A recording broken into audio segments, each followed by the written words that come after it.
Chapter 6. Into the Lion's Den.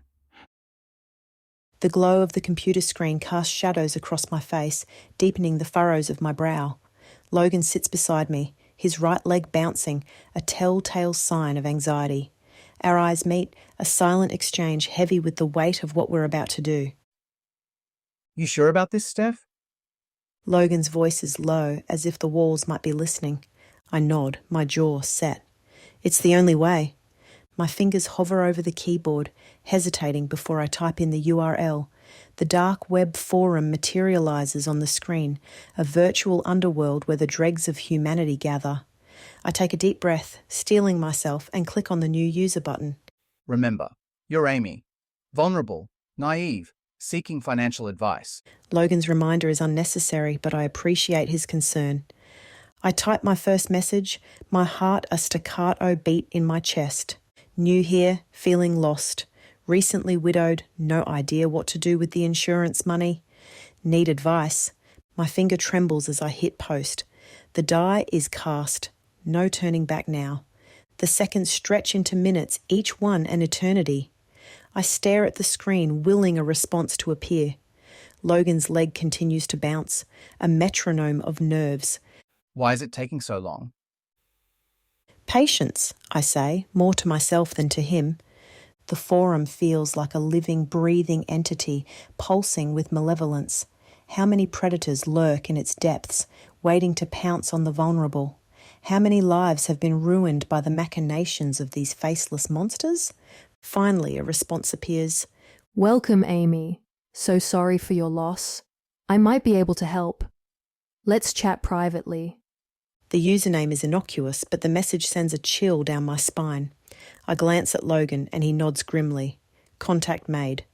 I click on the private chat, my pulse racing. The screen blinks and I'm face to face with the predator, separated only by the thin veneer of anonymity. The thrill of the hunt mingles with the gut-churning awareness of the stakes. One wrong move, one slipped facade, and it could all come crashing down. But I'm Stephanie McBride. I've stared down the barrel of grief, of betrayal, of my own demons. This is just another battle, another chance to bring justice to the dark corners of the world. I take a deep breath and begin to type. I can taste the adrenaline between my teeth, a tanginess sharpened by the midnight brew Logan brewed to keep us laser-focused. My fingers fly across the keyboard like hummingbirds on speed. Thank you for reaching out. I'm just so lost right now, and I don't know who to trust. A beat passes, the cursor blinking like a taunting eye. I understand completely, Amy. Losing someone close is incredibly disorienting. But you're not alone. I've helped many people in your situation secure their financial future. The words drip with empathy, but they're laced with something else, a hunger, a sense of a snake coiling in the shadows. Every instinct screams danger, even as I type out my response, letting Amy's desperation bleed through. That means so much to me. What would you suggest? I feel like I'm drowning here. Let's start with the basics.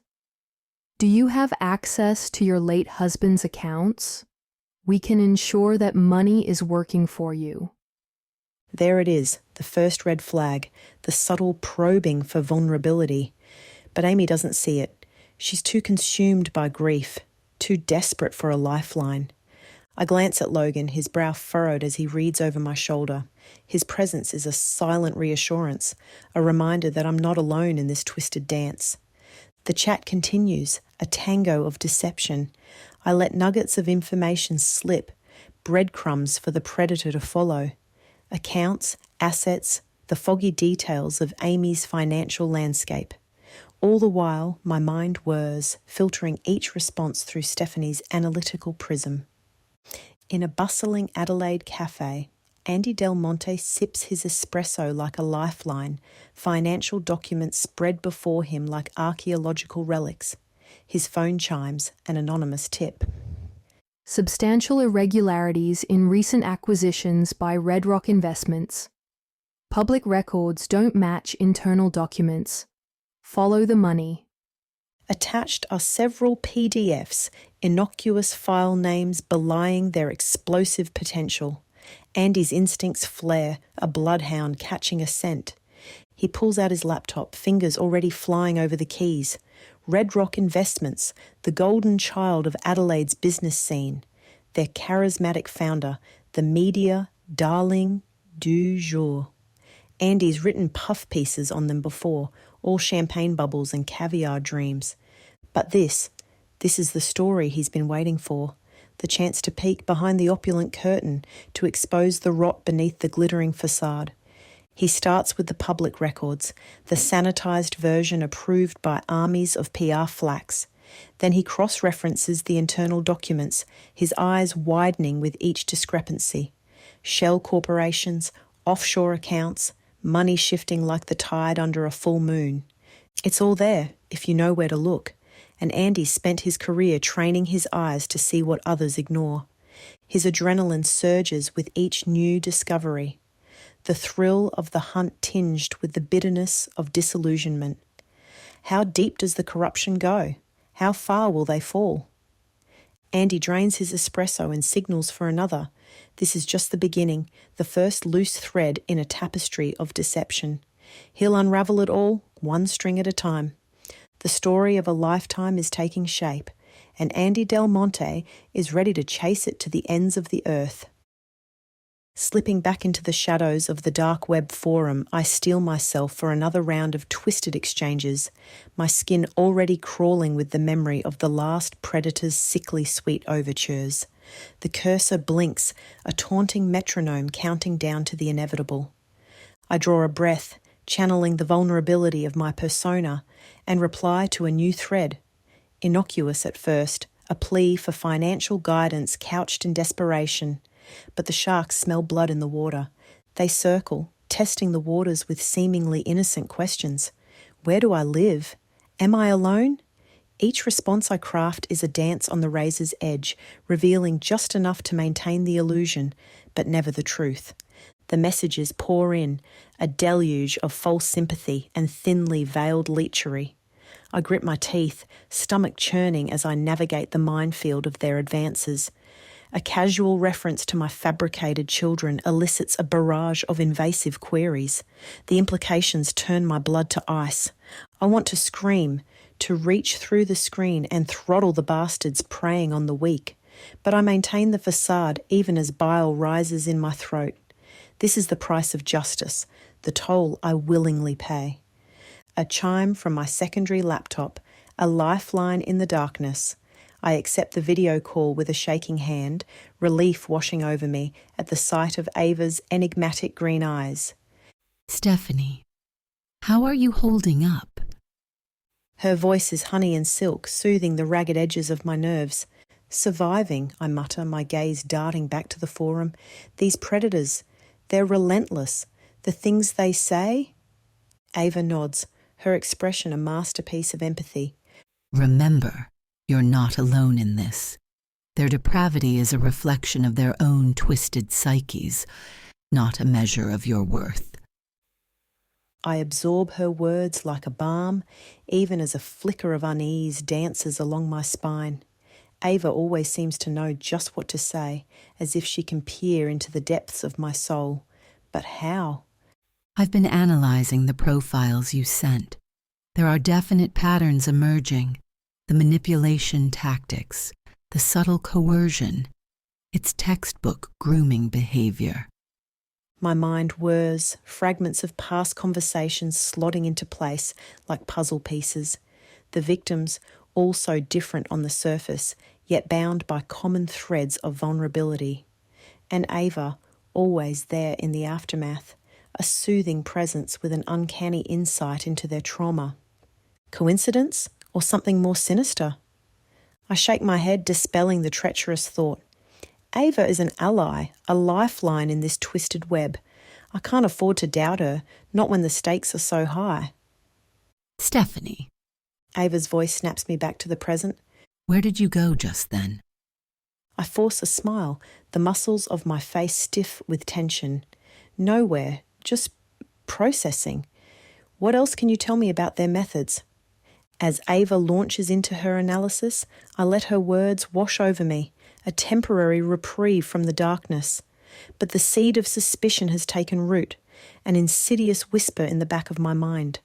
I've spent my career trusting my instincts, and right now they're screaming that something isn't right. But the only way to uncover the truth is to press on, to dive deeper into the abyss, no matter the cost to my own sanity. A notification chimes, jolting me from my thoughts. I glance at the screen, my heart stuttering as I read the message. I know what you're doing. I can help. Meet me at the old warehouse on Fisher Street midnight. Come alone. The words glare at me, stark and ominous against the white background. My pulse quickens, adrenaline surging through my veins. Is this a trap or a genuine lead? I hover over the keyboard, fingers trembling with indecision. Every instinct screams at me to proceed with caution, to run this by the team before charging headlong into the unknown. But there's a part of me, the part that's haunted by the faces of the victims, that yearns for answers, for justice. I type a hasty reply, my words measured and vague. I'll be there, but I need proof that you're legit. The response is instantaneous, as if they were waiting for me. Check the case file for victim number 3. You'll find what you need. I inhale sharply, my mind reeling. Victim number 3, the one whose story hit me the hardest. A single mum struggling to make ends meet, lured in by the promise of a better life for her kid, only to have her world shattered, her trust betrayed in the most heinous way. How could they know about her case? The details were never made public, the file sealed tighter than a drum. Unless the person on the other end of this message is the key to unravelling this whole sordid affair. I close my eyes, steeling myself against the rising tide of emotion. I can't afford to let my feelings cloud my judgment, not when I'm this close to the truth. But even as I try to distance myself, to maintain that critical detachment, I can feel the cracks in my armour widening. The weight of the victims' stories, the echoes of their pain. It's a burden I carry with me, a constant ache in my chest. I think of my own shattered family, the gaping wound that time has never quite healed, the thought of bringing closure, of sparing others that same agony. It's a siren song I can't resist. Consequences be damned. I forward the message to Logan, a terse note attached. Possible lead, I'm checking it out. Cover for me. Before he can respond, I log out of the secure network, my mind already racing ahead to the rendezvous. Midnight can't come soon enough, but as I lean back in my chair, the adrenaline fading to a dull throb, a flicker of doubt takes hold. What if I'm wrong? What if this is just another dead end, another false hope in a sea of disappointment? I shake my head, banishing the thought. I can't afford to second-guess myself, not when lives are on the line. Whatever waits for me in that warehouse, I'll face it head-on. For the victims, for their families, for the part of me that still believes in justice, even in the face of overwhelming darkness. The glare of the sun off the glass facade is blinding as I step out of the cab. I shield my eyes, squinting up at the towering office building before me. Somewhere inside, a man sits at his desk, blissfully unaware that his world is about to come crashing down. I take a deep breath, steeling myself for what comes next. It's a dance I know all too well, the delicate balance between seeking truth and destroying lives. As I make my way through the marble lobby, my mind churns with the weight of my task. The anonymous tip was convincing, the evidence damning. But is it enough to justify the devastation I'm about to unleash? I flash my press badge at the security guard, a well-practiced smile masking my inner turmoil. He nods, waving me through with barely a glance. Too easy. It always is. I step into the elevator, my finger hovering over the button for the executive floor. A part of me wants to turn back, to bury this story and pretend I never saw the proof of corruption. But I can't. I won't. The truth demands to be told, no matter the cost. The doors slide open, and I step out into a world of power and privilege. The plush carpet muffles my footsteps as I make my way down the hallway, my heart pounding in my ears. I pause outside the businessman's office, my hand poised to knock. Through the frosted glass, I can see his silhouette, hunched over his desk. One knock. Two. A muffled voice beckons me inside. I enter, my chin held high, my voice steady as I introduce myself. The man looks up, his eyes widening in recognition. Andrew Del Monte, Adelaide advertiser, I say, watching as his face pales. I think we need to have a chat about some rather interesting financial transactions. He sputters, his hands clenching the edge of his desk. I don't know what you're talking about. I think you should leave. I shake my head, pulling out the folder tucked under my arm. I have evidence that suggests otherwise. Doctored books, shell companies, money laundering. It's all here. He lunges for the folder, but I'm quicker. I snap it shut, tucking it back under my arm. I'm giving you a chance to tell your side of the story, I say, my voice low. Before this hits the front page. He slumps back in his chair, his shoulders sagging. You don't understand. I had no choice. They were going to ruin me. I lean forward, my eyes narrowing. Who? Who forced you into this? But before he can answer, my phone vibrates in my pocket. I glance at the screen, my breath catching in my throat. It's Steph. 2 words that send a chill down my spine. Serpent located. The cursor blinks at me, taunting me with its steady rhythm. I stare at the screen, my fingers hovering over the keyboard, paralysed by indecision. I've been here before, crouched in the shadows of the dark web, a faceless avatar among the monsters. But this time, it's different. This time, I'm not just another victim seeking solace. I'm the hunter, and my prey is finally within reach. I take a deep breath, steadying my nerves. I can't afford to let my emotions get the best of me, not when I'm this close. I type out a response, each word carefully chosen, each phrase a delicate dance of manipulation. I've heard whispers of your work, I write, my stomach churning with revulsion. The way you break them down, strip away their secrets, it's a rare talent.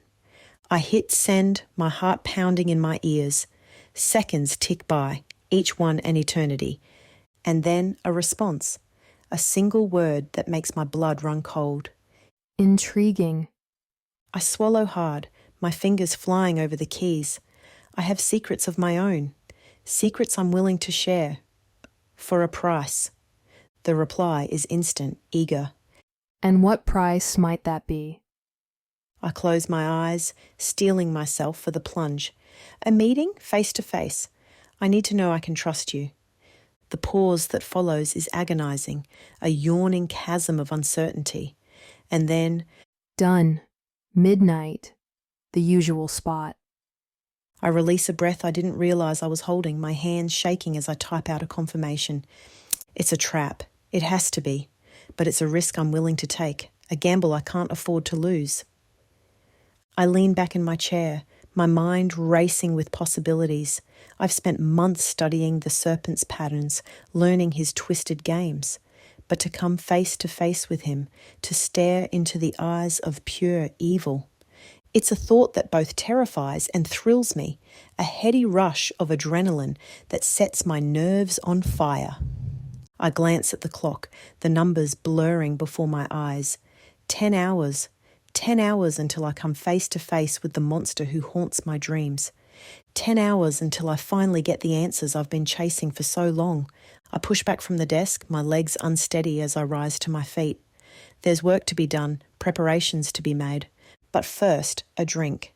A toast to the fallen, to the lives shattered by the serpent's venom. And a promise, whispered to the ghosts that linger in the shadows. Tonight the hunter becomes the hunted. Tonight justice will be served, no matter the cost.